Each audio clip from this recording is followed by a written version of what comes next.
أعوذ بالله من الشيطان الرجيم بسم الله الرحمن الرحيم إن الحمد لله والصلاة والسلام على من لا نبي بعده وعلى آله وأصحابه أجمعين الحمد لله الذي لم يتخذ ولدا ولم يكن له شريك في الملك ولم يكن له ولي من الذل وكبره تكبيرا قال رسول الله صلى الله عليه وسلم إن أصدق الحديث كتاب الله وأحسن الحديث حديث محمد صلى الله عليه وسلم وشر الأمور محدثاتها وكل محدثة بدعة وكل بدعة ضلالة وكل ضلالة في النار সমৃদ্ধ বাংলাদেশ গড়ার লক্ষ্যে সৎ দক্ষ দেশপ্রেমিক নাগরিক তৈরির অঙ্গীকারবদ্ধ কাফেলা শহীদি কাফেলা প্রাণপ্রিয় সংগঠন বাংলাদেশ ইসলামী ছাত্র শিবির ঢাকা মহানগরী উত্তর শাখার উদ্যোগে আয়োজিত আজকের এই জিপিএ 5 প্রাপ্ত শিক্ষার্থী বন্ধুদের নিয়ে আয়োজিত সংবর্ধনা অনুষ্ঠানের সম্মানিত অতিথিবৃন্দ, জাতির জাগ্রত বিবেক,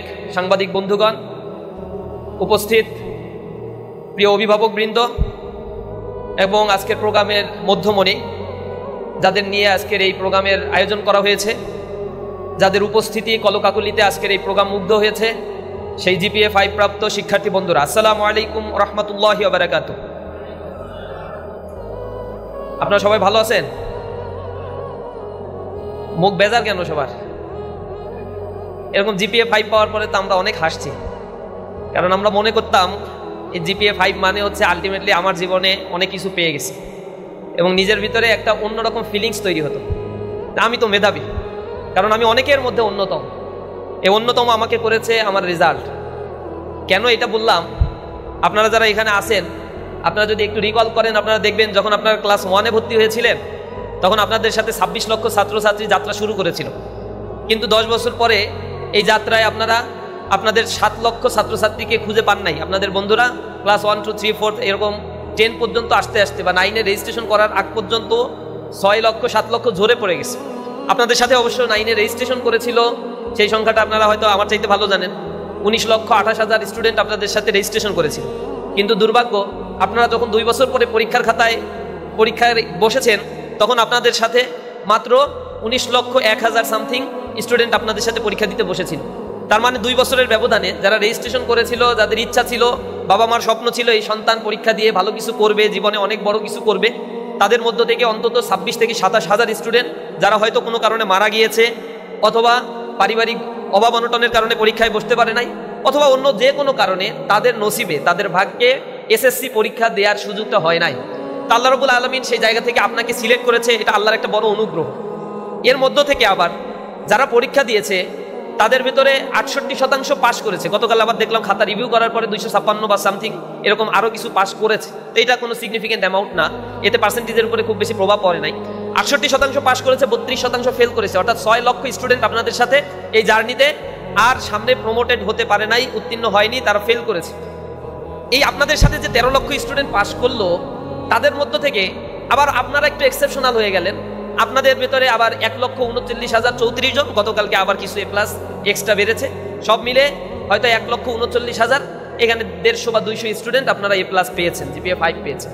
তো তার মানে আপনারা সিলেক্টেড হয়েছেন একটা বড় সংখ্যার মধ্য থেকে। এবং এই যে স্টার্টিং জার্নিটা হয়েছিল, যে বন্ধুরা ক্লাস 1-এ যে বাবা মা তার সন্তানকে নিয়ে স্বপ্ন দেখে স্কুলে তাকে নিয়ে হাতে হাত ধরে এরপরে যাত্রা শুরু করিয়ে দিয়েছিল, কিন্তু সেই সন্তানটা তার এই একটা সময়ের জার্নিতে এসে তার কাঙ্ক্ষিত লক্ষ্যে পৌঁছাতে পারে নাই। অনেক উত্থান পতনের মধ্য দিয়ে পিতামাতার স্বপ্নটি হয়তো বাস্তবায়ন হয়নি, কিন্তু আল্লাহ রাব্বুল আলামিন সেই স্বপ্ন বাস্তবায়নের সারথি হওয়ার তৌফিক আপনাকে দান করেছে। এজন্য সবাই একটু মন খুলে আল্লাহর কাছে দোয়া করি, আল্লাহ রাব্বুল আলামিনের প্রশংসা গীতি আমরা উচ্চারণ করি, রব্বানা লাকাল হামদ হামদান কাসীরান তাইয়িবান মুবারাকান ফীহি। আল্লাহ রাব্বুল আলামিনের কাছে আরও দোয়া করি, আল্লাহ যেন ভবিষ্যতেও আমাদের যে জার্নিটা হবে এই জার্নিটা যেন স্মুথ করে দেন। আমাদের এই যে প্রোগ্রামের আজকে যে আয়োজন করা হয়েছে, it's not only so called show up program. আমরা এই প্রোগ্রামের মধ্য দিয়ে স্টুডেন্টদেরকে তাদের জীবনের গতিপথগুলো কোথায় যাবে এটা বোঝানোর জন্যই এই প্রোগ্রামের আয়োজন করে থাকি। আমাদের যতটুকু সামর্থ্য রয়েছে, হয়তো ব্যান্ড পার্টির আয়োজন করতে পারি নাই, এটা আমাদের ফিলোসফির সাথেও যায় না, হয়তো আমরা অন্য কোনো জৌলসপূর্ণ কোনো জায়গায় নিয়ে গিয়ে আপনাদেরকে অন্য কোনো আয়োজনের মধ্য দিয়ে নিতে পারি নাই, এখানে কোনো বুফে আয়োজন আমরা হয়তো করতে পারি নাই, কিন্তু আমাদের যে ক্ষুদ্র প্রচেষ্টা, এটা আমাদের একান্ত হৃদয় নিংড়ানো কিছু ভালোবাসা দিয়ে এই আয়োজনটা আমরা ছাত্রদের জন্য করে থাকি।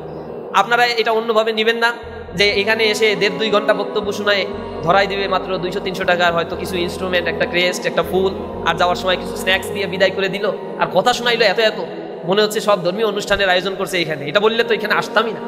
এরকম অনেকের মধ্যে একটা ঈদ তৈরি হতে পারে। কিন্তু আমার বিশ্বাস, আমি তো এই সংগঠন এসএসসি পরীক্ষার আগে ওইভাবে ওতপ্রোতভাবে জড়িত ছিলাম। যখন এরকম A+ পেয়ে একটা প্রোগ্রামে, কংগ্রাচুলেশন প্রোগ্রামে এসেছিলাম, সেখানে আমাকে অনেক বিষয়গুলো শেখানো হলো, যে জিনিসগুলো হয়তো আমার ফ্যামিলি, আমার আত্মীয় স্বজনের কাছ থেকে, রিলেটিভের কাছ থেকে আমি কখনো শুনি নাই। তা আমার ভিতরেও একটা পরিবর্তন বা একটা অন্যরকম ভালো লাগা কাজ করেছে। আর এর আগেও আমি শিবির সম্বন্ধে জানতাম, তারা আসলে রক কাটে, তারা আসলে উলট পালট বিষয়, তারা হচ্ছে অস্ত্র টস্ত্র নিয়ে ঘোরাফেরা করে, এই ভয়ভীতি ছিল। কিন্তু প্রোগ্রামে ডাকলে, এই জাতীয় প্রোগ্রামে একটু আসতে ইচ্ছা করে, নিজে একটা সফলতা অর্জন করেছি, সফলতা অর্জন করার পরে কেউ যদি আমাকে অ্যাপ্রিসিয়েট করে, তো সেই জিনিসটা আসলে সবারই ভালো লাগে। ওই ভালো লাগা থেকে এইসব প্রোগ্রামে অ্যাটেন্ড করা। এমন না যে আমার পরিবার পরিজন আত্মীয় স্বজন জামাত করে, সেই কারণে আমি এই প্রোগ্রামে এসে এরপরে এখান থেকে ছাত্র শিবিরের যাত্রা শুরু করা হয়েছে। আলহামদুলিল্লাহ, এরপর থেকে ছাত্র শিবিরের সাথে মিশে তাদের কার্যক্রম, তাদের নামে অপপ্রচার যেগুলো করা হয়, নিষিদ্ধ জিনিসের প্রতি মানুষের আকর্ষণ বেশি থাকে। সেই জায়গা থেকে ইসলামী ছাত্র শিবিরের অধিকাংশ ছাত্রের যাত্রাটা এইভাবেই তৈরি হয়, যে যখন আসে তখন শুধু খোঁজে কোথায় রক কাটে আর কোথায় অস্ত্র নিয়ে ঘোরে, কিন্তু কোথাও আসলে কিছু পায় না। কিন্তু যখন দেখে আসার পরে ধরায় দেয় একটা রিপোর্ট, একটা বই, এরপরে বলে পড়তে, বলে রেজাল্ট ভালো করতে হবে, না হলে এখানে টেকা যাবে না, এত শত কথা বলার পরে ছাত্রদের ভিতরে একটা পরিবর্তন হয়। অবশ্য যারা একটু দুর্বল চিত্তের, তারা এখানে খুব বেশি টিকতে পারে না, চলে যায়। চরিত্র যাদের একটু দুর্বলতা আছে, তারাও এখানে খুব বেশি টিকতে পারে না। তো যাই হোক, আলহামদুলিল্লাহ, আপনাদের নিয়ে এই আয়োজনটা করে আমরা জাস্ট একটা মেসেজ আপনাদেরকে কনভে করতে চাই। জীবনের সামনে চলার পথটা অনেক কঠিন হবে আপনাদের জন্য। এজন্য আজকে যে কথাগুলো এখানে ঢাকা ইউনিভার্সিটির একজন স্টুডেন্ট হয়তো ক্যারিয়ার সেশন নিয়েছে, আরও যারা এখানে আলোচনা করেছে, আপনাদের কাছে আমাদের প্রত্যাশা হচ্ছে এই সোসাইটি আপনাদেরকে যেভাবে দেখতে চায়, আপনারা নিজেকে সেভাবে গড়ে তোলেন। আর এখান থেকে যাওয়ার পরে যদি এই কথাগুলো শোনার পরেও আপনার ভিতরে কিঞ্চিত পরিবর্তনের রেখা লক্ষ্য করা না যায়, তাহলে এর দায় দায়িত্ব তো সম্পূর্ণ আপনার উপরে। আমি একটা এক্সাম্পল প্রায় বলি, যে একটা মদ্যপায়ী একটা সমাজের পরিবর্তনের জন্য একজন ডক্টর হঠাৎ করে চিন্তা করলো যে এদেরকে মদ্যপান থেকে বিরত রাখার জন্য কি করা যায়। তখন তিনি একটা সেমিনারের আয়োজন করলেন, এইভাবে একটা এসি রুমে, চমৎকার একটা এনভায়রনমেন্টে। এরপরে সবাইকে তিনি কার্ড দিয়ে ইনভাইটেশন করলেন। ইনভাইটেশন করার পরে মদ্যপায়ী মানুষেরা মনে করলো যে এতদিন বাংলা খেতাম, এখন গেলে হয়তো বিদেশিটা খাওয়া যাবে। মানে এত সুন্দর জায়গায় আয়োজন করছে, এসি রুমে ডাকছে, একটা সেমিনার না কি সেমিনার তো আর এরা বুঝে না, এইসব জায়গায় ডাকছে, মানে হচ্ছে ভালো কিছু হবে আজকে। তো ডাক্তার তাদেরকে নিয়ে গিয়ে এরকম একটা স্টেজে বসে 2টা টিউব রাখলো স্টেজের উপরে, টেবিলের উপরে রেখে তার ভিতরে একটাই পানি রাখলো, একটাই নির্ভেজাল মদ রাখলো, ওয়াইন, অ্যালকোহল। এটা রাখার পরে সবাইকে বলছে যে কিপ কোয়াইট, আর এইদিকে একটু তাকান, দেখেন এখানে কি হয়। এরপরে 2টা কেঁচো ধরে নিয়ে এসে পানির মধ্যে একটা রেখে দিল, আর একটা রাখলো ওয়াইনের মধ্যে। এরপরে সবাইকে বললো দেখেন তো কি হয়। তো ওয়াইনের মধ্যে যে কেঁচোটাকে রাখলো, দেখা গেল এইটা নড়াচড়া করতে করতে একটা সময় তেজস্ক্রিয়তার কারণে ওয়াইনের সাথে মিশে একাকার হয়ে গেল। আর পানির মধ্যে যে কেঁচোটাকে রাখা হলো মিনারেল ওয়াটারের মধ্যে, সে কেঁচোটা দিব্যি ঘোরাফেরা করছে। এক্সপেরিমেন্ট শেষ। এরপর ডাক্তার অডিয়েন্সকে উদ্দেশ্য করে জানতে চাইলো যে এক্সপেরিমেন্টের মাধ্যমে আপনি আসলে কি বুঝতে পারলেন। তো পেছন দিক থেকে একজন মদ্যপায়ী দাঁড়িয়ে বলল যে ডাক্তার সাহেব, মদ খাইলে পাকস্থলিতে কিছু জন্মায় না। ডাক্তার সাহেব হতবুদ্ধ হয়ে গেল, চুপচাপ বসে আছে। সে বলছে আমি এত কষ্ট করে এত সুন্দর একটা আয়োজন করলাম, পকেটে টাকা খরচ করে, আমি কি এইটা বোঝানোর জন্য আপনাদেরকে ডাকছি? এখন সবাই আবার তালি দেওয়া শুরু করছে, না না ঠিক আছে, এইটাই, কারণ স্বগোত্রীয় যা মিলে গেছে। তো ডাক্তার তখন বলছে যে বাবা, এইটা বুঝাইতে চাই নাই, আমি বুঝাইতে চাইছি যদি অ্যালকোহল তুমি গ্রহণ করো, তোমার পাকস্থলীটাও ঠিক এইভাবে নষ্ট হয়ে যাবে। আর তুমি বুঝলা কি, আর বুঝাইতে পারলাম কি? আমাদেরও প্রোগ্রামে এক ধরনের কথা আমরা বোঝানোর চেষ্টা করি। এখান থেকে অনেকে বের হয়ে বলবে যে এটা একটা পলিটিক্যাল প্রোগ্রাম, ছাত্র শিবির ডাকছে, তো পলিটিক্যাল অর্গানাইজেশন, সুতরাং ছাত্র শিবিরের এই কথা শোনা বোঝা, এগুলো তার পলিটিক্যাল পারপাস সার্ভের জন্য তারা বলে। আল্লাহি, আল্লাহর কসম, আমরা এই জাতীয় প্রোগ্রাম করে কাউকে ছাত্র শিবিরে যোগদান করতে হবে, সমর্থক ফর্ম করতে হবে, এই জাতীয় ইনভাইটেশন কোনোদিন করি না। এবং এইখান থেকে সবাইকে ছাত্র শিবিরের যোগদানও আমরা করাই না। আমরা শুধু ছাত্রদেরকে এ কারণেই এখানে ডেকেছি, আপনারা যেন আপনাদের মেধার যে মূল্যায়ন, সেই মূল্যায়নের জন্য এই সোসাইটি যে আয়োজনগুলো করার কথা ছিল, আমাদের সোসাইটি সেই আয়োজন করতে ব্যর্থ হয়েছে। ইসলামী ছাত্র শিবিরকে এই কারণে আমরা বলি it's not only so called political institution, political organization, but also it's a complete separate institution. এই ইনস্টিটিউশন আপনাকে ইথিক্যাল ভ্যালুস শিখায়, মোরালিটি শিখায়, ইন্টিগ্রিটি শিখায় এবং সিনসিয়ারিটি শিখায়। ইসলামী ছাত্র শিবিরের পলিটিক্যাল অ্যাক্টিভিটিস যতটুকু আপনি দেখবেন, তার চাইতে কয়েকশো গুণ বেশি আপনি দেখবেন আমাদের স্টুডেন্ট ওরিয়েন্টেড অ্যাক্টিভিটিস অনেক বেশি আমরা করে থাকি। এবং ছাত্রদের নিয়ে ক্যারিয়ার গাইডলাইন প্রোগ্রাম করা, ক্যারিয়ার ফেস্টিভ্যালের আয়োজন করা, সায়েন্স ফেস্টের আয়োজন করা, ক্যারিয়ার মানে এন্টারপ্রেনিয়ারশিপের উপরে আমরা কোর্স করানো, স্কিল ডেভেলপমেন্টের কোর্স করানো, 9-10 ছাত্রদেরকে একাডেমিক কাউন্সিলিং প্রোগ্রামের অন্তর্ভুক্ত করা। সামগ্রিকভাবে আমরা চেষ্টা করি একজন ছাত্রকে তার অভিষ্ট লক্ষ্যে পৌঁছার জন্য যা ইনস্ট্রুমেন্ট প্রয়োজন সকল ইনস্ট্রুমেন্টকে প্রোভাইড করার জন্য ইসলামী ছাত্র শিবির কাজ করে।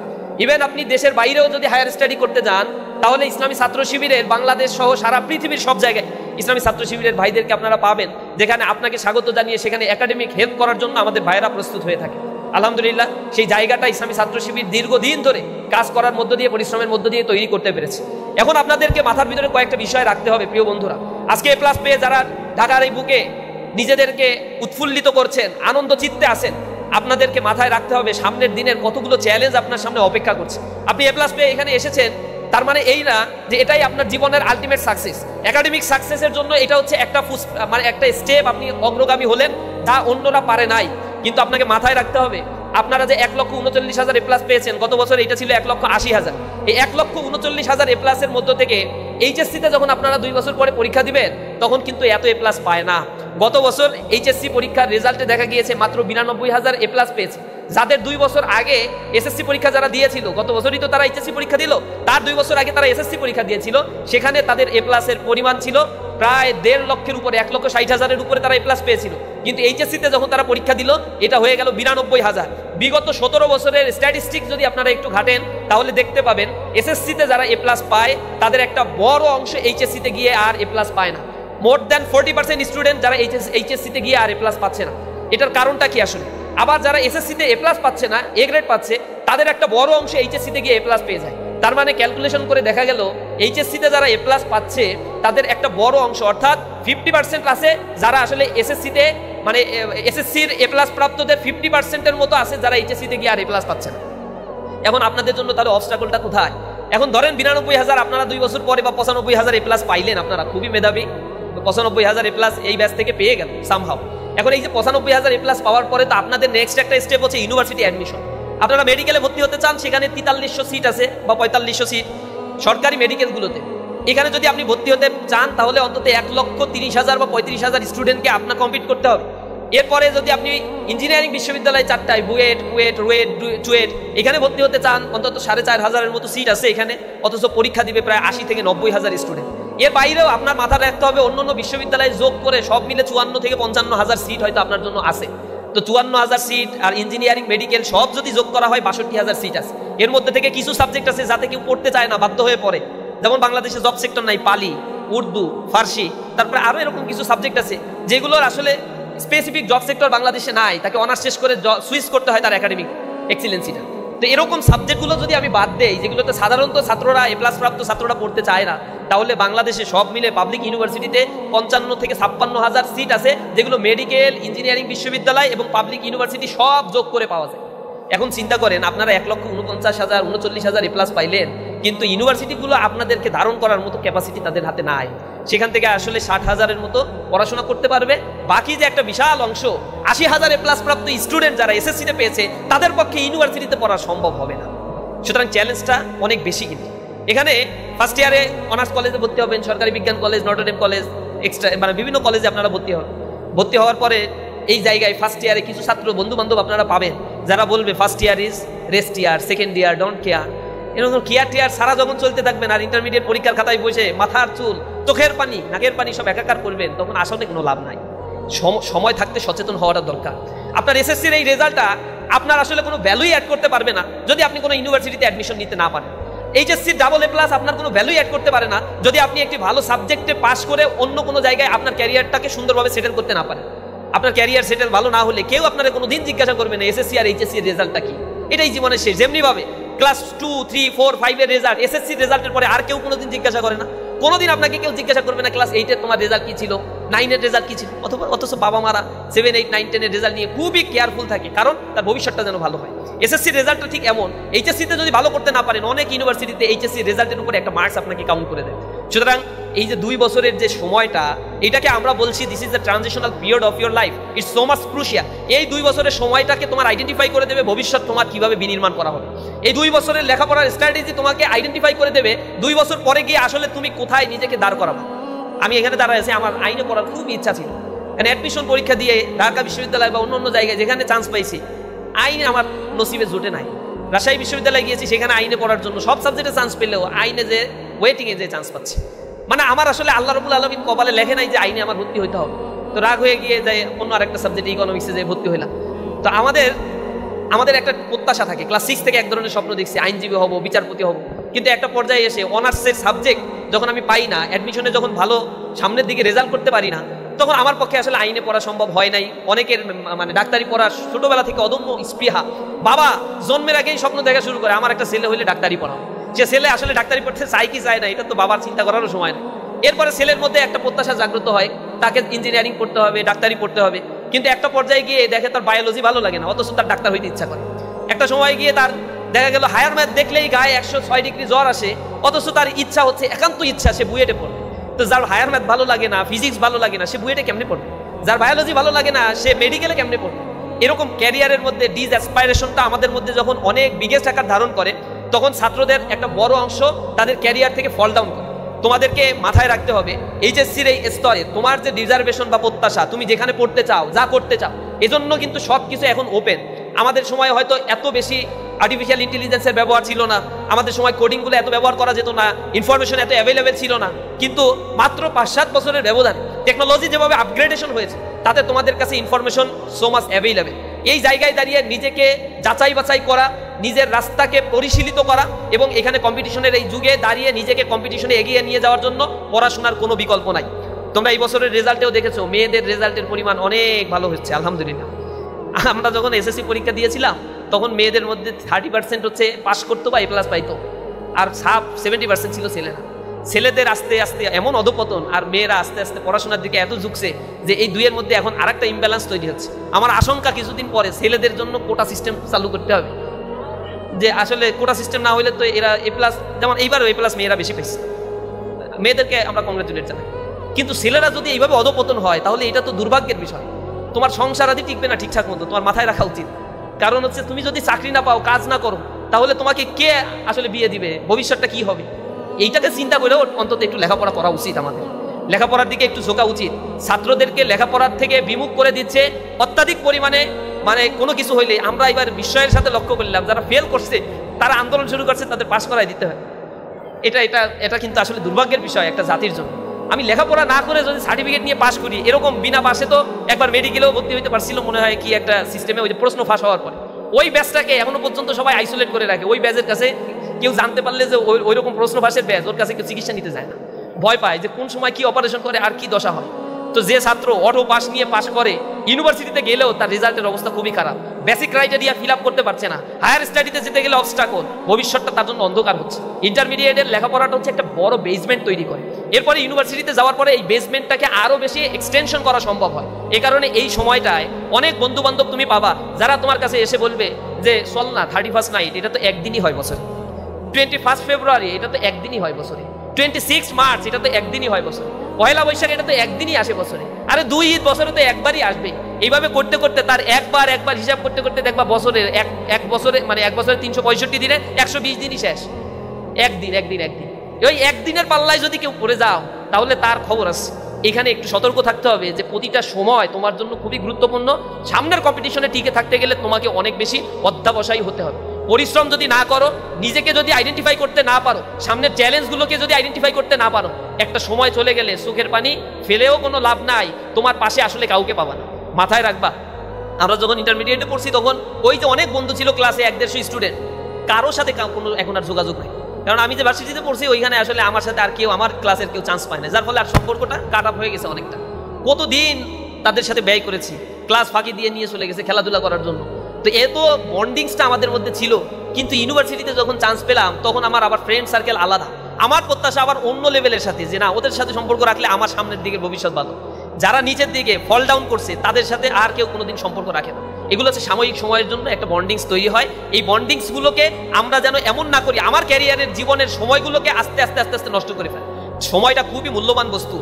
হাসান বসরি রহিমাহুল্লাহ বলেছেন, সময়টা হচ্ছে একটা ধারালো ছুরি, যদি তুমি তাকে কাটতে না পারো তাহলে এই সময় একদিন তোমাকে কেটে চৌচির করে ফেলবে। সুতরাং সময়ের 1 ফোর আর অসময়ের 10 ফোর। যখন তোমার কাছ থেকে সময় চলে যায় আর তুমি যখন সময়কে কাজে না লাগাও, একটা সময় যখন তুমি এসে তোমার বার্ধক্যে উপনীত হওয়ার বুঝতে পারো এখন আমার হাতে আর সময় নাই, আমার কিছু করার নাই, তখন মানুষ খুব আফসোস করে এবং সুপ্ত আর্তনাদ তার মধ্যে জেগে ওঠে তখন একজন শের লিখেছেন, বলেছেন যে তখন বার্ধক্যে উপনীত হয়ে মানুষেরা বলতে থাকে, লাইতা শাবাবা ইয়াউদ ইয়াওমান আখবারুহু মা ফাআলাল মাশিব, হায় যৌবন যদি আবার ফেরত আসতো, সেদিন আমি যৌবনের কাছে নালিশ করে দিতাম বার্ধক্য আমার সাথে কি আচরণটা করেছে। সুতরাং বার্ধক্যে উপনীত হওয়ার আগে যৌবনের মূল্যটা বুঝতে শিখো। বার্ধক্যে যখন উপনীত হওয়া, ঠিক মতো হাঁটতে পারবা না, পা গুলো সাপোর্ট করবে না, ব্রেন সাপোর্ট করবে না, হাতগুলো সাপোর্ট করবে না, কিন্তু যৌবনের এই সময়গুলোতে তুমি সব কিছুকে, বুকের তাজা রক্ত আছে, হাতে অনেক শক্তি আছে, খাদ্য খেলে শক্তির সঞ্চার হচ্ছে, অনেক কিছুকে তুমি বলতে পারো আমি অস্বীকার করি, আমি মানি না, তুমি আমাকে গণ্ডির মধ্যে আবদ্ধ করে রাখতে পারবা না। কিন্তু এই তারুণ্যের জয়গান, এই তারুণ্যের শক্তিটা আমি যদি সুপথে ব্যয় করি, তাহলেই আমি আমার জীবনকে গড়ে তুলতে পারবো। এই সময়টাকে এই প্রপার ইউটিলাইজেশন করার জন্য তোমাদেরকে আহ্বান জানাই। অনেক বেশি অধ্যাবসায় করতে হবে। অনেকে এখানে এ প্লাস পেয়ে এসেছো, হয়তো সব বিষয়ে এ প্লাস পাও নাই, 4 সাবজেক্ট প্রক্সি দিয়ে তোমাদেরকে এ প্লাস পাইয়ে দিয়েছে। এরপরেও যে সাবজেক্টগুলোর এখন মনে হচ্ছে দুর্বলতার কারণে আমি এ প্লাস পাই নাই, এই সাবজেক্টটাকে এমফাসাইজ দিতে হবে। Nothing is impossible for student. আমাদের যে বই খাতাগুলো পড়ানো হয়, এই বই খাতা আসমান থেকে ওহী নাজিল করে হিব্রু ভাষায় কোনো ফেরেশতা নিয়ে আসে না। যে বইগুলো আমরা পড়ি এগুলো বাংলায় লেখা, এগুলো আমাদেরই কোনো ভাই লিখেছেন যিনি এই বাংলাদেশেরই নাগরিক, আর যিনি লিখেছেন তিনি এলিয়েন না, জেল ভাষায় লিখেছেন, তার মেধা দিয়ে লিখেছেন। আমার পক্ষেও সম্ভব সেই জিনিসটা অ্যাকোয়ার করা। এজন্য কোনো কিছুকেই দুঃসাধ্য এটা মনে করার কারণ নাই, বারংবার চেষ্টা করতে থাকবা, সফলতা আসবেই। এবং চেষ্টা করলে মান জাদ্দা ওয়াজাদা, যে চেষ্টা করে তাকে সেটা দেয়া হয়। আমি অনুরোধ জানাই, আমরা হয়তো একজন বিজ্ঞানী এডিসনের নাম শুনছো, টমাস আলভা এডিসন। সে যখন বিদ্যুতিক বাতি আবিষ্কার করেছিল, সেই বিদ্যুতিক বাতি আবিষ্কার করার পরে একটা এক্সিবিশনের আয়োজন করেছিল গণ্যমান্য ব্যক্তিদেরকে নিয়ে এসে। তো বিদ্যুতিক বাতি আবিষ্কার করার পরে যখন এইটা প্রদর্শন করলো, সবাই তো হাতে তালি দিয়ে তাকে সম্বোধন জানাচ্ছে, আহা এখন আর অন্ধকারে থাকতে হবে না, এখন আর হেরিকেন জ্বালাইতে হবে না, এখন আর মোমবাতি জ্বালাইতে হবে না, আমরা বিদ্যুতিক বাতির যুগে অবতীর্ণ হয়েছি, পদার্পণ করেছি। কিন্তু টমাস আলভা এডিসন মনে মনে বলছে যে এই বিদ্যুতিক বাতি আবিষ্কার করতে গিয়ে এর পেছনে যে 10টা বছর আমাকে যে 10,000 বারের অধিক ব্যর্থ চেষ্টা করতে হয়েছে, এটা যদি এই জনগণ জানতো, তাহলে আমাদের ভালো বিজ্ঞানী বলা তো দূরের কথা, এই এক্সিবিশনে কেউ আসতো কিনা যথেষ্ট সন্দেহ আছে। কিন্তু দিনের পর দিন ল্যাবে বসে আমাকে এই এক্সপেরিমেন্টটা করতে হয়েছে, আমি হাল ছাড়ি নাই। সুতরাং জীবনের চলার পথে কখনোই হাল ছাড়া যাবে না। সামনে যত কাঠিন্যতায় আসুক না কেন, দারিদ্রতা তোমাকে পেছনে টেনে ফেলে দিবে। অনেকের রেজাল্ট না হওয়ার পেছনে কারণ কি, আমি এটা অবজারভেশন নিয়েছি। আমি আমার এই ক্যারিয়ার অ্যাসপাইরেশনের উপর একটা রিসার্চ করার সুযোগ হয়েছে। সেখানে আমি দেখেছি কি কারণে ছাত্ররা এসএসসিতে ভালো করছে, এইচএসসিতে গিয়ে ফল করছে, কি কারণে একটা ছেলে ক্লাস 5-এ বৃত্তি পাচ্ছে, ভালো রেজাল্ট করছে, এসএসসিতে গিয়ে এ প্লাস পাচ্ছে না, কি কারণে এইচএসসিতে এ প্লাস পাচ্ছে, এসএসসিতে এ প্লাস পাচ্ছে, কোনো একটা ইউনিভার্সিটিতে সে চান্স পাচ্ছে না। তাহলে এর মধ্যে বেসিক তফাৎটা আসলে কোথায় গিয়ে দাঁড়ায়? তো এই বেসিক তফাৎটা আইডেন্টিফিকেশন করতে গিয়ে আমরা দেখেছি অনেকের পারিবারিক অসচ্ছলতা, দুর্বলতা, নিজের ব্যক্তি জীবনের এমন সঙ্গের সাথে সে মিশে গিয়েছে যার ফলে সে আর রিকভারি করতে পারে নাই। এভাবে করে করে তার জীবনটাকে আস্তে আস্তে আস্তে আস্তে সে নষ্টের দিকে ফেলে দিয়েছে। একটা সময় সে উপলব্ধি করতে পারে, কিন্তু সেই জায়গা থেকে আর ফেরত আসার সুযোগটা তার জীবনে আর হয় না। কারণ সময় একবার চলে গেলে ওই সময়কে পৃথিবীর কোনো শক্তির ক্ষমতা নাই যে সেই সময়কে আবার রিস্টোর করে ফেলবে। সময়টা একবার চলে গেলে সে আস্তে আস্তে আস্তে আস্তে চলে যায়। এজন্য বলা হয় time and tide wait for none. সময় আর নদীর স্রোত কখনোই অপেক্ষা করতে পারে না। তোমার জীবনের একটা লক্ষ্য আছে, দেখবা লক্ষ্যটা ভেঙে চুরে খান খান হয়ে যাবে। আমরা ওই যে নেপোলিয়ান বোনাপার্টের গল্প তোমরা শুনেছো, ফরাসি বিপ্লবের শিশু বলা হয়। নেপোলিয়ান যখন এই ইউরোপে তার অভিযান পরিচালনা করেছিলেন, অল্প বয়স 20 বছরেরও কম বয়সে তিনি এই অভিযান পরিচালনা করেছিলেন, তখন নেপোলিয়ানের দাপটে টোটাল ইউরোপ তা পদানত হয়েছিল। ইভেন অভিযান পরিচালনা করতে করতে তিনি ক্লান্ত হয়ে গিয়েছিলেন। এই যুবক তার যখন একেবারে আর্লি স্টেজ 10-12 বছর বয়স হবে, কি আর বুঝে সুন্দর মোটা সোটা গাট্টা শরীর, এই অবস্থায় সে একদিন বাজার থেকে হেঁটে যাচ্ছে, হাঁটতে হাঁটতে দেখে এক জায়গায় খুবই ক্রাউডেড সিচুয়েশন, ভিড় অবস্থায় আছে। তখন সে দেখলো যে এর ভিতরে একজন জ্যোতিষী মানুষের হাতের রেখা দেখে দেখে বলে দিচ্ছে ভবিষ্যৎ কি হবে। তখন নেপোলিয়ান মাথা দিয়ে ঠেলে ওই ভিড়ের মধ্যে ঢুকে যায়, বলছে আঙ্কেল প্লিজ আমার হাতটা একটু দেখে বলেন তো আমার জীবনে আমি সফলতা অর্জন করতে পারবো কিনা। তখন নেপোলিয়ানের হাত দেখে জ্যোতিষী বলছে যে তোমার হাতের রেখা বাবা এখান থেকে বাঁকা, এটা যদি এইভাবে সোজা হইতো তাহলে তোমার ব্যাপারে চিন্তা করা যেত, কিছু একটা তুমি করবা। বের হয়ে গিয়ে পকেটে কিছু টাকা ছিল, একটা ব্লেড বা একটা ছুরি কিনছে, কিনে এরপরে হাতের রেখা এখান থেকে যেটা বাঁকা ওইটা ধরে টেনে একেবারে সোজা বানাইছে। এখন তো ফিনকি দিয়ে রক্ত বের হওয়া শুরু হয়েছে এখান থেকে। আর এক হাতের এই আঙুল দিয়ে এটাকে এরকম চেপে ধরে এরপরে আবার ভিড় ঠেলে ভিতরে ঢুকে যায়, বলছে আঙ্কেল দেখেন তো এইবার আমার জীবনে আমি কিছু করতে পারবো কিনা। এখন জ্যোতিষীর অবস্থা দেখে যে পাগল না কি সে বুঝতে পারতেছে, ছেলেকে অবজারভেশন করার চেষ্টা করছে, তাকিয়ে থেকে দেখলো যে না এত পাগল না যেরকম পাগল মনে করছিলাম। তারপরে হাতের দিকে তাকিয়ে বলছে বাবা তোমার হাতের রেখা তোমাকে আসলে কিছু করতে পারবে বলে আমার বিশ্বাস হয় না, তোমার ভিতরে যে অদম্য স্পৃহা আছে এই স্পৃহাই তোমার জীবনকে বদলে দেবে ইনশাআল্লাহ একদিন।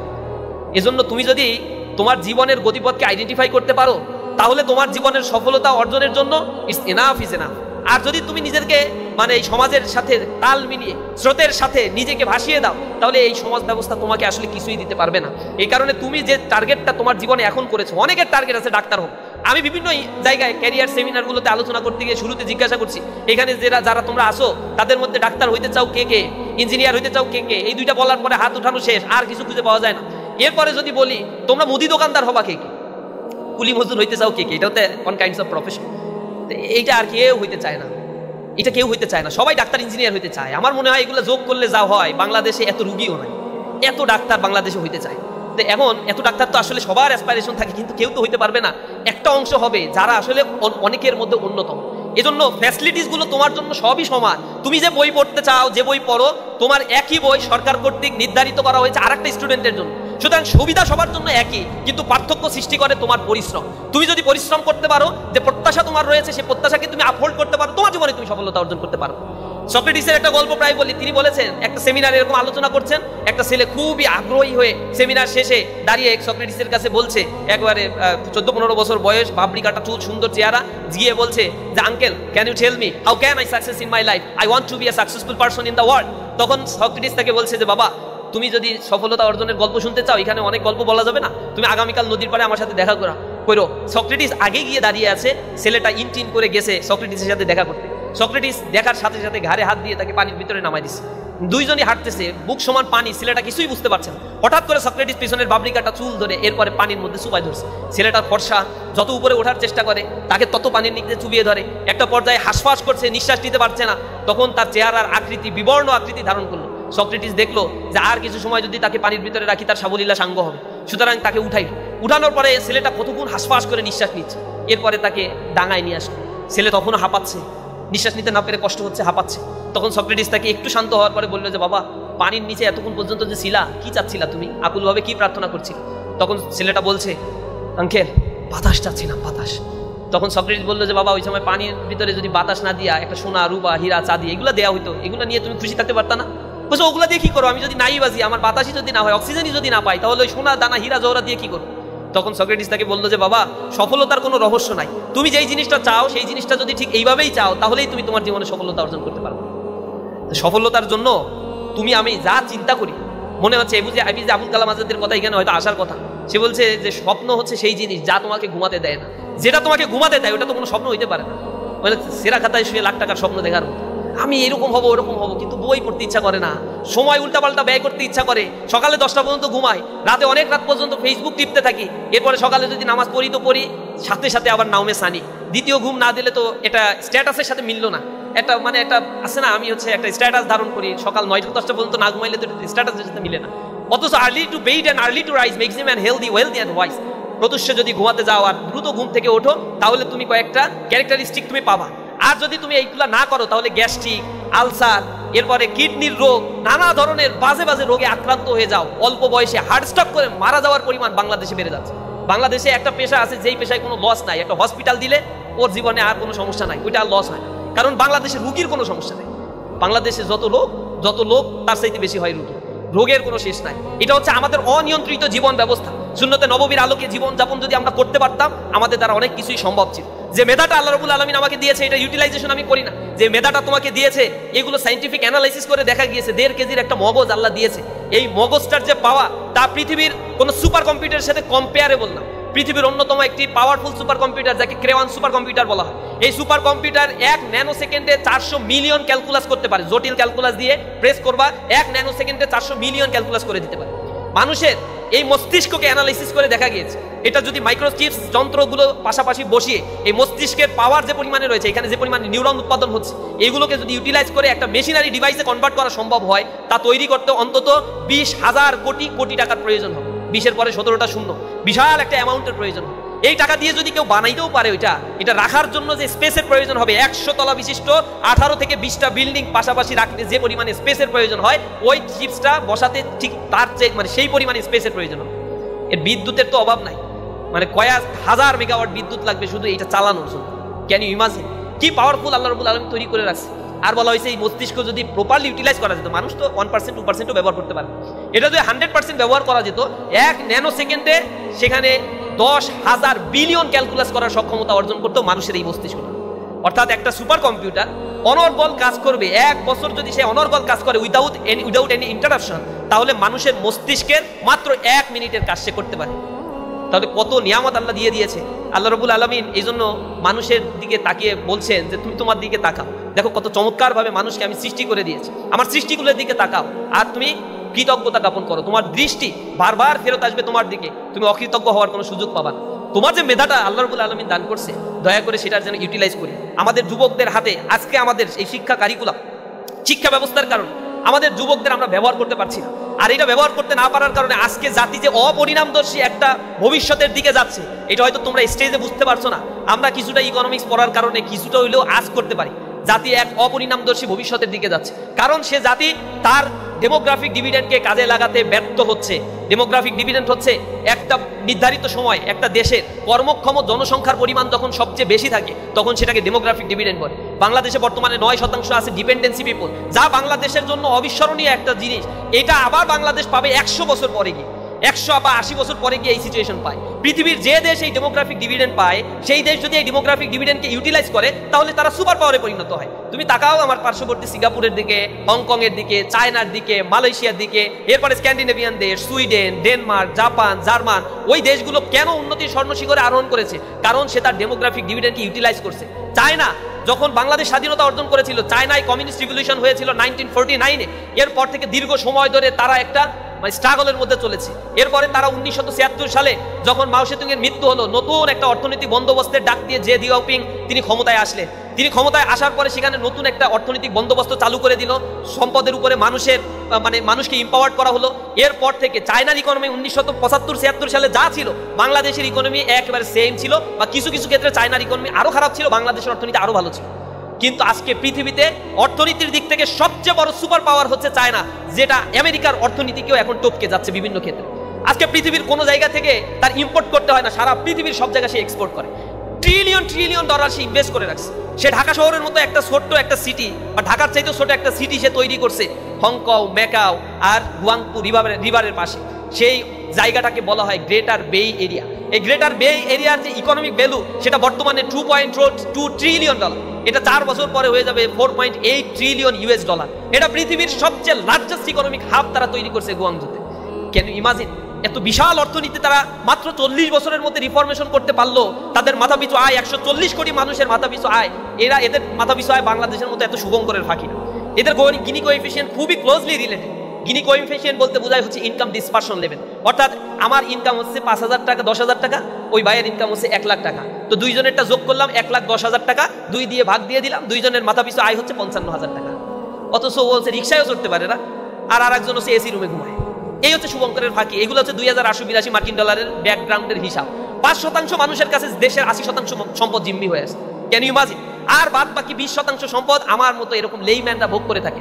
এটার যদি প্রপার ইউটিলাইজেশন হতো, পুঁজিবাদী অর্থনৈতিক ব্যবস্থা যদি আমরা অ্যাবলিশ করে দিয়ে কল্যাণমুখী ওয়েলফেয়ার স্টেট সিস্টেম আমরা ডেভেলপ করতে পারতাম, তাহলে এই দেশের মধ্যে এত বৈপরীত্য, এত করাপ্টেড পিপল, এত ছিনতাইকারী, এত রাজনৈতিকভাবে করাপ্টেড পিপলের জন্ম হতো। আমরা সেটাতে সম্পূর্ণ ব্যর্থ হয়েছে। যেটা চায়না করেছে, Malaysia, Singapore, Hong Kong, Taiwan, little dragon ভুক্ত ইকোনমিক ডেভেলপমেন্ট যারা করেছে, তাদের অর্থনীতি কেন কম্পেয়ারেবল আমাদের সাথে? কারণ তারা যখন স্টার্ট করেছে, আমরা যাবেন গুয়াংজু রিভারের পাশে যদি যান, আমি সেইখানে গিয়ে তাদের ব্যাক হিস্ট্রি দেখে অবাক হয়েছে। 1978 সালে গুয়াংজু রিভার, চায়নার সবচেয়ে বিশাল এক নদী, সেটার যে অবস্থা ছিল বাংলাদেশের বুড়িগঙ্গার সাথে তুলনা করলে কোনো অংশে কম না, বরং বুড়িগঙ্গা তৎকালীন সময় আরো ভালো ছিল। আর আজকে সেইখানে গেলে চোখ ধাঁধানো ডেভেলপমেন্ট দেখলে আসতে ইচ্ছা করবে না। তার পাশেই বিশাল 100-150 তলার বিল্ডিং বানায় রাখছে তারা। যে ডেভেলপমেন্ট তারা করছে, করাপশনকে দূরে রেখে, যখন লায়াবিলিটি, ইন্টিগ্রিটি এবং দেশপ্রেম, সার্বভৌমত্বকে নিয়ে তারা ভেবেছে, তখন দেশের উন্নতি হতে 140 কোটি মানুষের আর্টিফিশিয়াল ইন্টেলিজেন্স দিয়ে সবাইকে সার্ভিলেন্সের আওতায় নিয়ে আসতে তাদের 40টা বছর সময় লাগবে। আমাদের দেশে উন্নতি করতে একটু ছোট্ট একটা ভূখণ্ডে 5 বছরের বেশি সময় লাগার কথা না। কিন্তু প্রবলেম হল, এদেশের যুব শ্রেণীকে যেভাবে ইউটিলাইজ করার দরকার ছিল, যেভাবে এম্পাওয়ার্ড করার দরকার ছিল, তাদের মধ্যে চাকরি পাচ্ছে না। 40 লাখ বেকার বাংলাদেশে এখন পর্যন্ত আছে, যাদেরকে পিওর আনএমপ্লয়েড বলা হয়। অনার্স মাস্টার্স পাশের পরে তারা চাকরি পাচ্ছে না। 40 লাখ বেকার রাইট নাও। কিন্তু আমরা যদি আরো একটু হিসাব করি, যেটাকে ডিসগাইজ আনএমপ্লয়েড বলে, ছদ্মবেশী বেকারত্ব, আপনার চাকরি করার ক্যাপাসিটি আছে 20,000 টাকার, আপনাকে সরকার এ দেশ চাকরি দিচ্ছে 12,000 টাকা হায়ার করছে, আপনি বাধ্য হচ্ছেন চাকরি নাই তাই আপনার ক্যাপাসিটিকে ডাউন করে আপনি 12,000 টাকার চাকরি করবেন। ওই যে 8,000 টাকা আপনি অতিরিক্ত পাওয়ার কথা, কিন্তু এই সোসাইটি আপনাকে বঞ্চিত করছে, এটাকে বলা হয় ডিসগাইজ আনএমপ্লয়েড। ছদ্মবেশী বেকারত্ব সৃষ্টি করে রাখছে, অর্থাৎ প্রত্যাশা অনুযায়ী প্রাপ্তি হচ্ছে না, দক্ষতা অনুযায়ী তাদেরকে সেটেলমেন্ট করা সম্ভব হচ্ছে না। আমার দেশ থেকে বিদেশে 1,55,00,000 মানুষ ডায়াসপোরা হয়ে আসে, তাদের অধিকাংশই আবার যায় হচ্ছে গাড়ি মোছার জন্য, তারা অধিকাংশ যাচ্ছে মানুষের ঘর মোছার জন্য। অথচ এদেরকে যদি ট্রেন আপ দিয়ে আমরা বিদেশে পাঠাতে পারতাম, বাংলাদেশের অর্থনীতির সবচেয়ে বড় আয়ের ক্ষেত্র এইটা আরো বেশি বড় আয়ের ক্ষেত্রে পরিণত হবে। আমাদের দেশে যদি রেমিটেন্স বন্ধ হয়ে যায়, আমাদের দেশে দুর্ভিক্ষ শুরু হয়ে যাবে 1 বছরের ব্যবধানে। শেখ হাসিনার সময় ফ্যাসিবাদী আমলে যখন তারা হচ্ছে ওই যে মানে হত্যাকাণ্ড শুরু করলো, তখন বিদেশের ভাইয়েরা হচ্ছে রেমিটেন্স পাঠানো বন্ধ করে দিল 2 সপ্তাহে দেশের যে অবস্থা, হাত পা ধরে বলছে আপনারা দয়া করে রেমিটেন্সটা পাঠান, আমরা দেখতেছি দেশে শান্তি অবস্থা বিরাজ করে। এটা কেন বলছে? কারণ জানে রেমিটেন্স বন্ধ হয়ে গেলে আর কিছু চলবে। $40 বিলিয়ন আমাদের দেশে প্রতি বছর রেমিটেন্স আছে, এখন আবার বেড়ে গেছে, এটা আরো আসবে। এই $40 বিলিয়ন একবারে শুধু পিওর আয় এই দেশে আয় হয়। আর বাংলাদেশে আয়ের সবচেয়ে বড় আর একটা খাত হচ্ছে RNG sector, remittance garment sector. $22-23 billion এখান থেকে আয় হয়, কিন্তু তার মধ্যে অধিকাংশ হচ্ছে ফাঁকিটা হচ্ছে আমার দেশের মেশিনারি উৎপাদন হয় না, নিট রয়ার ওভেন বা হচ্ছে কটন যেগুলো প্রয়োজন হয়, ডাইং এর জন্য যা প্রয়োজন হয়, এগুলো সব প্রোডাকশন হয় বাইরে। তো সব বাইরে থেকে আমাকে কিনে নিয়ে আসতে হয়, মেশিনারি কিনে নিয়ে আসতে হয়, শুধু বাংলাদেশে বসে এখানে একটু প্রসেসিং হয়, প্রসেসিং হওয়ার পরে আবার বিদেশে চলে যায় এটা বিক্রি করার জন্য, ইউরোপীয় ইউনিয়নভুক্ত দেশগুলো বা আমেরিকা আমার এখানে বিক্রি করতে হয়। তার মানে প্লাস মাইনাস করে আমি বিক্রি করি $20-22 বিলিয়ন, আর আমি কাঁচামাল র মেটেরিয়ালস কিনি $18 বিলিয়ন দিয়ে, প্লাস মাইনাস করলে $3 থেকে $4 বিলিয়ন আমার দেশে আসলে থাকে। এটা কি আসলেই খুব মিজারেবল কোনো অ্যামাউন্ট না? বাংলাদেশের অর্থনীতিকে করাপ্টেড করে রাখা হয়েছে, শুধু একটা ক্ষেত্রেই শুধুমাত্র ইনভেস্টমেন্ট করে অর্থনীতিকে ফুলিয়ে ফাঁপিয়ে বড় করে দেখানো হচ্ছে। অথচ এই দেশে পর্যটন খাতকে অনেক বড় একটা খাতে পরিণত করা সম্ভব ছিল। বাংলাদেশের সবচেয়ে বড় পর্যটন এরিয়া বাংলাদেশে যেটি রয়েছে 155 কিলোমিটারের বিশাল লংয়ের সিটি, যা পৃথিবীর কোথাও নাই। এটাকে যদি ইউটিলাইজ করা সম্ভব হতো, এটাকে যদি সরকারিকরণ করা যেত, ন্যাশনালাইজেশন করে এটাকে যদি ইন্টারন্যাশনাল মানের একটা পর্যটন হাব তৈরি করা যেত, তাহলে এই জায়গায় যেভাবে রেমিটেন্স এইখানে যেভাবে আয় করা সম্ভব ছিল পর্যটন খাতে, অকল্পনীয়। মালয়েশিয়াতে আমি গিয়ে দেখছি যে 600 ফিট 700 ফিট উপরে কেবল কাঠ দিয়ে আমাদেরকে নিয়ে যাচ্ছে, সেখানে আবার 20 তলা বিশাল পাহাড়ের উপরে 100 তলা 50 তলা 80 তলা তারা নির্মাণ করে সেখানে মানে তৈরি করে রাখছে বিশাল বড় বড় একটা শপিং মল। এরপর হচ্ছে বিনোদন কেন্দ্র, হাজার হাজার মানুষ, লক্ষ লক্ষ মানুষ সারা পৃথিবী থেকে সেইখানে শুধু উপভোগ করতে যায়। এখানে দাঁড়ালে দেখা যায় মেঘের উপরে আমি দাঁড়িয়ে আছি, একদিকে মেঘ, একদিকে আমার এখানে সৌন্দর্য উপভোগ করছি, পাহাড়ের সৌন্দর্য। আবার ওইখানে থাকার জন্য হোটেল মোটেলের ব্যবস্থা করে পুরা পাহাড় ব্যবস্থাগুলোকে তারা নিজেদের কন্ট্রোলে নিয়ে এসে আজকে ট্রিলিয়ন ডলার সেখান থেকে আয় করছে, মাথা পিছু আয় বেড়ে গেছে। আমার দেশে বান্দরবনকে এইভাবে করা যেত না? আমার দেশের খাগড়াছড়ি রাঙামাটিতে এত ন্যাচারাল রিসোর্স যেগুলো রয়েছে সেগুলো কি ইউটিলাইজ করা যেত না? কিন্তু আমার দেশের করাপ্টেড পলিটিক্যাল পার্টিগুলো তারা ক্ষমতায় যাওয়ার পরে দেশের কথা চিন্তা না করে নিজের আখের ঘুষানোর জন্য ব্যস্ত থাকে। অধিকাংশ রাজনৈতিক দলের নেতাদের দেখবেন তাদের ছেলে মেয়ে সব বিদেশে পড়াশোনা করে, নিজের ঠ্যাং একটা বাংলাদেশে থাকে আর একটা থাকে বিদেশে, ডুয়েল নাগরিকত্ব নিয়ে বসে থাকে তারা। আপনারা অবাক হয়ে যাবেন, বিগত আওয়ামী ফ্যাসিবাদের আমলে তারা $240 বিলিয়ন বাংলাদেশ থেকে শুধু পাচার করছে, করাপশনের হিসাব বাদ। 12টা ব্যাংক একটা কোম্পানির হাতে দিয়ে দিছে, পুরো দেউলিয়া করে ফেলছে ব্যাংকগুলো। ব্যাড ডেট নিয়ে আর কোনো ডেট ফেরত দিচ্ছে না, তারা বিদেশে চলে গেছে। এখন ব্যাংক কি হবে না হবে, জনগণের টাকা সরকার দেবে কিভাবে, এগুলো নিয়ে সরকার ওরি। এখন এই ব্যাংকগুলোকে বাঁচিয়ে রাখতে গেলে সরকার তার বাজেট থেকে ব্যাংকে টাকা দিচ্ছে। আপনি বুঝতে পারতেছেন এটা কত রকম আমাদের সাথে প্রতারণা করে এই রাজনীতিবিদরা। আপনি ব্যাংকে টাকা জমা দেন, আপনার টাকা, ও হচ্ছে আগে হচ্ছে ডাকাতি করতো মানুষ, ঘরের ভিতরে অস্ত্র ঠেকায় যা আছে নিয়ে চলে যেত। এখন যারা ডাকাতি করে এগুলোর জন্য আর অস্ত্র ঠেকানো লাগে না, একটা ব্যাংক বানাইলেই ডাকাতি মোটামুটি বন্দোবস্ত শেষ। একটা ব্যাংক বানাবে, এরপরে ব্যাংক যখন মানুষ এখানে এসে টাকা দিয়ে যাবে, টাকা সব নিজে উঠাবে, তার ছেলের নামে, মার নামে, বাবের নামে, আত্মীয় স্বজন, শালা, পাড়া প্রতিবেশী, বউ, সবার নামে লোন উঠায় ভুইপুর এক একটা কোম্পানি খুলে এরপরে মানে হাজার হাজার কোটি টাকা তারা উইথড্র করে নিয়ে যাচ্ছে। ব্যাংক দেউলিয়া হয়ে পড়ে আসে। এখন টাকাটা জমা দিলেন আপনি, আপনার টাকা আবার সে নিয়ে নিল, এরপরে যখন সে চলে গেছে তখন এখন জনগণের টাকা আবার ব্যাংকে ফেরত দিতে হবে। তখন ব্যাংকগুলো ধার নেয় বাংলাদেশ ব্যাংকের কাছ থেকে, অথবা তারা যে দেউলিয়া হয়ে গেছে, দেউলিয়া ঘোষণা দেওয়ার পরে বাংলাদেশের বাজেট থেকে টাকা আবার এখানে বরাদ্দ দেওয়া লাগে। আর বাংলাদেশের টাকা কোথা থেকে আসে? এটা কি আসমান থেকে আসে? আপনার আমার ট্যাক্সের টাকাই তো, আপনার আমার রেমিটেন্সের টাকাই তো। ওইটা দিয়ে বাংলাদেশের বাজেটে টাকা জমা পড়ে, বাংলাদেশের রেভিনিউ আয় হয়, আর ওইখান থেকে আবার ব্যাংকে দিয়ে ঘাটতি পূরণ করে। বুঝেন আপনার কাছ থেকে কয়বার কাটলো? এক তো আপনার টাকা এদিক থেকে নিল, আবার ওদিক থেকে আপনি এইখানে দিলেন, এইখান থেকে আবার নিন। এই হচ্ছে আমার দেশের রাজনীতির দশা। এরা মুখে মুখে অনেক বড় বড় আগাম সারা কথাবার্তা বলে, কিন্তু চাঁদাবাজি, দুর্নীতি, মানে সম্পদের পাহাড় করার ক্ষেত্রে এরা অনবদ্য সিস্টেম আবিষ্কার করতে পারে। আমরা ধিক্কার জানাই এরকম পলিটিক্যাল সিচুয়েশনকে। আমরা নতুন একটা বন্দোবস্তের কথা বলি। একটা সমাজকে গড়ে তোলার জন্য মেধাবীদেরকে জাগ্রত থাকতে হয়, করাপ্টেড ফ্রি হয়ে গড়ে উঠতে হবে। এখানে যারা বসা আছি আমরা 10 বছর পরে তো আমরা সোসাইটির বিভিন্ন স্টেকগুলো ধরবো, কিন্তু দুর্ভাগ্য এই মানুষগুলোর মধ্যেও কাউকে কাউকে ঘুষখোর হিসেবে পাওয়া যাবে, কাউকে কাউকে দুর্নীতিবাজ হিসেবে পাওয়া যাবে। কারোর চেহারার দিকে তাকালে আর চেহারার বর্ণ আর আকৃতি বোঝা যাবে না। ঘুষ খেতে খেতে আর পেটের আকৃতির দিকে তাকাইলে মনে হয় যে পটকা বিশাল একটা আকৃতি ধারণ করছে, সব সম্পদের ভিতরে জিম্মি হয়ে যায়। মাথায় রাখতে হবে, সরকারি চাকরি করে মানুষের সম্পদ যখন আমি লাগাম ছাড়া দুর্নীতি করি, আল্লাহ কোরআন শরীফে তাদেরকে বলেছে তাদের জন্য জাহান্নামের অতল গহব্বর আল্লাহ রাব্বুল আলামিন রেডি করে রাখছে। মানুষের সম্পদ যারা খেয়ে এরকম বড় বড় মানে আকৃতি ধারণ করে, এই মানুষগুলো মানুষের সম্পদ খায় না, মানুষের রক্ত খায়।